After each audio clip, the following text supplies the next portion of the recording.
எங்களை பார்த்து கத்தி பேசி பேசுற நீங்க ஒன்றிய அரசை பார்த்து கீச்சு குரலையாவது பேசக்கூடாது துணிச்சல் இல்லையா உங்களுக்கு? மத்திய அரசை எதிர்த்து கேள்வி கேட்க துணிவில்லையா என எதிர்க்கட்சித் தலைவர் எடப்பாடி பழனிசாமியை முதலமைச்சர் மு.க.ஸ்டாலின் கடுமையாக சாடியுள்ளார். குத்தி பொங்கல் வைக்க முடியாது. 4 வருஷம் ஆட்சியில் இருந்து உங்க பதவி சுகத்துக்காக சுயலாபத்துக்காக பலருக்கு துரோகம் செஞ்சு தமிழ்நாட்டோட உரிமைகளை அடமானம் வச்சது உங்க கட்சி தான் மக்களுக்கு நல்லாவே தெரியும். இப்பவும் கூட சரி, நீங்களும் சரி, மாநிலங்களில் இருக்கிறவங்க எம்பிக்களும் சரி, மாநில உரிமைகளை பறிக்கக்கூடிய ஒன்றிய அரசை பார்த்து ஒரு கேள்வி கூட கேட்க தைரியம் இல்லாம தான் இருக்கீங்க.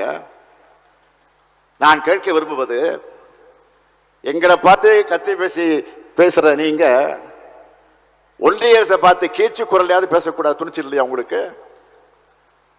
என்ன, எதுக்கு பயம்? காரணம் என்ன? உங்க மடியில கணம்.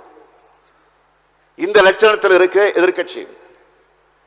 இப்படி தொடர்ந்து பொய் பிரச்சாரங்கள், நாள்தோறும் திட்டமிட்டு பரப்புற அவதூறுகள், ஒத்துழைப்பு வழங்கக்கூடிய ஒத்துழைப்பை மறுக்கக்கூடிய ஒன்றிய அரசு எல்லா தடைகளையும் கடந்துதான் நாள்தோறும் நம்ம அரசு செயல்படுது.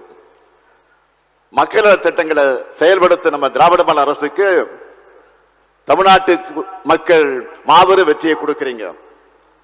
அதிலும் குறிப்பா கடந்த நாடாளுமன்ற தேர்தலில் இந்த மேற்கு மண்டலத்தில் மக்கள் கொடுத்த வெற்றி என்பது மகத்தான வெற்றி. வெற்றிகளை வாரி வாரி வழங்கக்கூடிய உங்களுக்கு திட்டங்களை வாரி வாரி நாங்கள் வழங்கிட்டு இருக்கோம்.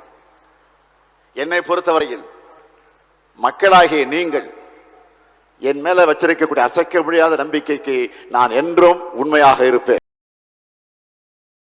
செய்திகளை உள்ளது உள்ளபடி தெரிந்து கொள்ள ரெஃப்ளெக்ட் நியூஸை சப்ஸ்கிரைப் பண்ணுங்க.